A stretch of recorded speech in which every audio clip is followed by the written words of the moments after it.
Dear student, आज हम पढ़ने वाले हैं क्लास 5 में SST. So open your book. इसमें आज हम पढ़ने वाले हैं chapter 6 life in the temperate grassland. Grassland मतलब होता है घास के मैदान, टेम्परेट मतलब होता है शीतोष्णीय। ठीक है, मतलब जो शीतोष्णीय घास के मैदान में जीवन रहता है वो कैसा होता है उसके बारे में हम लोग पढ़ेंगे। सो स्टार्ट करते हैं। Extreme climate is found in the some parts of world. World के जो कुछ पार्ट्स में क्या किया जाता है, बहुत अत्यधिक क्लाइमेट पाई जाती है।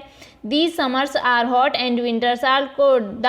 दीज नहीं, ये द लिखा हुआ है ना। द समर आर हॉट, जो समर के जो दिन रहते हैं वो हॉट होते हैं मतलब गर्मी, और विंटर्स कैसी होती हैं, कोल्ड मतलब ठंडी होती हैं। Temperatures goes as high as 52 degree Celsius and summers and as low as -35 degree Celsius in winters. मतलब यहाँ पर बताया गया है कि जो वहाँ का जो टेम्परेचर रहता है, ठीक है, मतलब बहुत ज़्यादा हाई 52 डिग्री हाई समर में, और ठंड में कैसा होता है -35 लो हो जाता है वहाँ का। Only grasses can grow in such region. ऐसे क्षेत्र में सिर्फ ग्रास मतलब घास ही उग सकती हैं।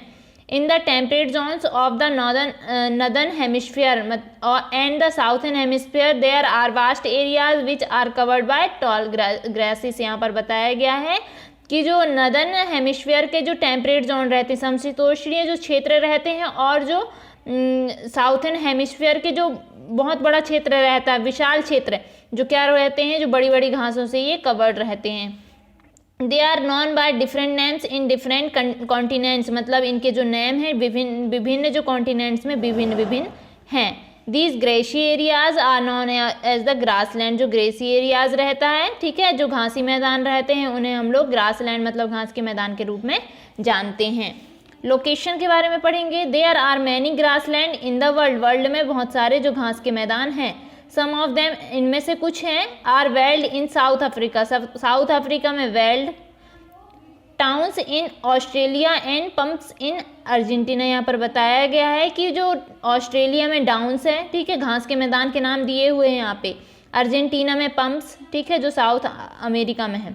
The other are temperate grassland in the southern hemisphere. जो अनटेम्परेट ग्रासलैंड, जो समशीतोष्णीय जो घास के मैदान साउथ हेमिस्फीयर में हैं। ओके, आगे देखते हैं। The grassland are the large flat area of land generally without trees. जो ग्रासलैंड होता है मतलब घास के मैदान जो रहते हैं वो क्या होते हैं, जो लार्ज फ्लैट एरिया रहता है, ठीक है, मतलब जो बड़ा जो फ्लैट जो क्षेत्र रहता है, ठीक है, भूमि का जो बड़ा क्षेत्र रहता है, फ्लैट क्षेत्र रहता है, और बिना ट्रीज के, आमतौर पर बिना ट्रीज के होता है, ठीक है, वहाँ पर ट्रीज नहीं होते हैं। The largest temperate grassland of the world are the steppes of Eurasia. जो वर्ल्ड के जो सबसे बड़ा टेम्परेट समशीतोष्णीय घास के मैदान है वर्ल्ड के, वो है स्टेम्स ऑफ यूरेशिया, यूरेशिया का स्टेम्स।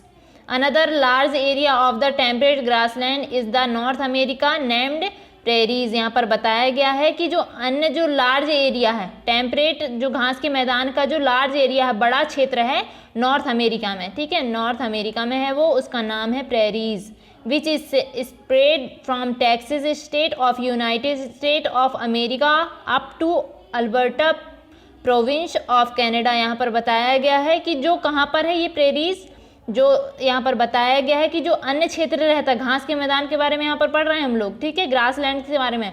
अनदर जो बड़ा क्षेत्र रहता है वो नॉर्थ अमेरिका में, ठीक है, समशीतोष्णीय क्षेत्र रहता है का बड़ा क्षेत्र, उसे उसका नाम दिया गया है प्रेरीज, ठीक है, जो क्या होता है, जो नॉर्थ अमेरिका रहता, सॉरी यूनाइटेड स्टेट, अमेरिका का जो यूनाइटेड स्टेट है, यूएस, ठीक है, के जो टेक्सास स्टेट है, टेक्सास स्टेट, और जो अल्बर्टा प्रोविंस मतलब कनाडा का जो अल्बर्टा प्रांत तक क्या हुआ है, ये फैला हुआ है। इन द चैप्टर, इस चैप्टर में you will study about the main features of the temperate grassland prairies which are located in the temperate region. मतलब इस चैप्टर में हम लोग जो प्रेरीज ग्रासलैंड मतलब जो टेम्परेट रहता है ना, मतलब समशीतोष्णीय ग्रासलैंड मतलब समशीतोष्णीय जो ग्रासलैंड के जो मैदान रहते हैं, प्रेरीज के फीचर्स मतलब उसकी विशेषताओं के बारे में स्टडी करेंगे इस चैप्टर में, जो टेम्परेट रीजन में स्थित होते हैं, मतलब टेम्परेट जो क्षेत्र रहता है उसमें स्थित होते हैं। आगे देखते हैं, अब प्रेरीज के बारे में पढ़ेंगे। To learn about the temperate grassland and the life of the people there we shall study the prairies in detail. यहाँ पर बताया गया है कि हम लोग यहाँ पर जो प्रेरीज में रहने वाले जो लोग रहते हैं, ठीक है, टेम्परेट जो ग्रासलैंड रहती है उसके बारे में पढ़ेंगे, और प्रेरीज के बारे में और उनकी लाइफ के बारे में। मतलब जो टेम्परेट ग्रासलैंड रहता है, ठीक है, मतलब घास के मैदान और वहाँ के जो लोगों की जो लाइफ रहती, जो जीवन रहता है उसके बारे में हम लोग पढ़ेंगे। और यहाँ पर जो प्रेरीज है के बारे में हम लोग डिटेल से पढ़ेंगे। The vast stretch of flat land located in the interior of the North America is known as prairies. मतलब नॉर्थ अमेरिका के जो इंटीरियर आंतरिक में स्थित जो विशाल जो खिंचाव का जो सतह रहती, ठीक है, फ्लैट जो लैंड रहता है उसे बोला जाता है prairies. The prairies are vast flat and treeless land areas located far away from the oceans. जो प्रेरीज रहता है वो वास्ट मतलब विशाल क्षेत्र, विशाल जो फ्लैट रहता है, एंड ट्रीस लैंड एरिया, यहाँ पर कोई भी क्षेत्र नहीं होता, ये ट्रीस लैंड क्षेत्र होता है और ये ओशियन से बहुत दूर होता है। These are the most important land of the world. ये जो क्षेत्र दिए रहते हैं, दीज आर मोस्ट, ये मोस्ट इम्पॉर्टेंट लैंड है वर्ल्ड के, ठीक है। Mississippi and Missouri are main rivers of the vast area. ये जो वास्ट क्षेत्र की जो मेन नदियां हैं, मेन जो रिवर है वो मिसिसिपी है, ठीक है, मिसिसिपी और मिसोरी है, ठीक है। यहाँ पर ये बताया गया है कि ये वाला जो क्षेत्र है यहाँ पर कौन कौन सी नदियां हैं, मिसिसिपी और मिसोरी। क्लाइमेट एंड वेजिटेशन, यहाँ की जो जलवायु रहती है और जो वनस्पतियाँ हैं, वेजिटेशन है, वो क्या है, कैसी रहती है, देखेंगे हम लोग।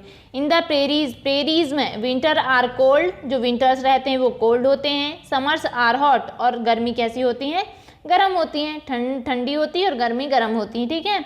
आ moderate rainfall of about 50 centimetre to 17 centimetre occurs mostly in the summer season. Summer season में मोस्टली मतलब कॉमनली मतलब अधिकतर जो माध्यम जो रेनफॉल होती है, ठीक, मॉडरेट जो वर्षा होती है 50 सेंटीमीटर से 70 सेंटीमीटर के बीच होती है। Amount of rainfall varies greatly from year to, यहाँ पर बताया गया है कि जो रेनफॉल की जो मात्रा रहती है वो वर्ष दर वर्ष क्या होती रहती है, भिन्न होती जाती है, विभिन्न प्रकार की होती रहती है। Trees are rare in prairies except along the rivers. मतलब रिवर्स के अलावा जो प्रेरीज रहती है, मतलब trees are rare in the prairies में जो ट्रीज रहते हैं वो क्या रहते हैं, यहाँ बहुत ही ज़्यादा, यहाँ पर रेयर मतलब होता है दुर्लभ होते हैं, ठीक है। The climate is not suitable for the growing trees. जो ट्रीज के उगने के लिए जो क्लाइमेट रहती है बिल्कुल भी सुटेबल नहीं होती है। Grasses grow quickly during the spring season. Spring season में जो ग्रास रहती है, जो घास रहती है वो क्विकली मतलब बहुत तेज़ी से उगते हैं। And change to hay in autumn, और ऑटम में वो बहुत चेंज हो जाते हैं। This grass is known as the अल्फाला, ठीक है, मतलब अल्फाल्फा। यहाँ पर बताया गया है कि इस ग्रास को क्या बोला जाता है, अल्फाल्फा। It is nutritious food from the animals. ये एनिमल्स का न्यूट्रियस मतलब पौष्टिक आहार होता है। European settlers use the prairies first for grazing cattle then as a farmland. यहाँ पर बताया गया है कि जो यूरोपियन जो आश्रित रहते हैं, जो सेल्टर्स रहते हैं, वहाँ के जो रहने वाले रहते हैं, वे प्रेरीज का यूज़ करते हैं। पहले वो पशुओं को चराने के लिए, ग्रेजिंग कैटल्स मवेशियों को चराने के लिए, और फिर खेती के लिए करते हैं। आगे वाइल्ड लाइफ के बारे में दिया है, हम लोग इसको कल पढ़ेंगे, ठीक है। तो आज हमने जो पढ़ा हुआ है चैप्टर 6 में life in the temperate grassland, तो आप लोगों का ये होमवर्क है, आपको बुक रीड करना है, ठीक है, जहाँ तक मैंने पढ़ाया है, और इसकी मीनिंग समझना है। बस यही आपका होमवर्क है, तो आप अपना होमवर्क करेंगे। Okay, thank you, bye.